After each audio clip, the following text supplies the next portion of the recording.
aš norėčiau uždirbti daugiau, bet neturiu reikiamų kvalifikacijų, neturiu reikiamų diplomų ir panašiai. Ar esi apie tai pagalvojęs?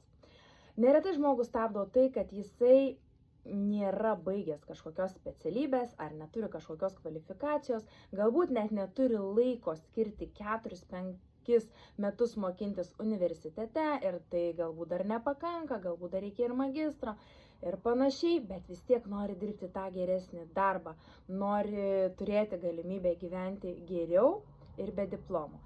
Ir ar tai yra realu? Ir žinoma, tai yra realu, jeigu tu renkiesi verslą. Nes versle yra visiškai lygios galimybės, čia nevertinama tai, ką tu turi, kokius diplomus, kokius kvalifikacijos, tai yra vertinami tavo rezultatai. Lygiai taip ir aš turiu diplomą, bet atėjus į verslą, manęs jo niekas neklausė ir niekas neprašė parodyti. Taigi visiškai nesvarbu, ar tu esi baigęs 9 klases, ar tu turi 3 aukštuosius, tu gali kurti savo verslą iš namų ir turėti lygias galimybės kartu su visais užsidirbti, ar tai papildomas pajamas, o galbūt ir su laiku pagrindinės. Tad jeigu nori sužinoti daugiau apie šią galimybę, darbą iš namų, parašyk man, aš tau papasakosiu ir parodysiu, kaip tu gali tą pradėti daryti jau šiandieną.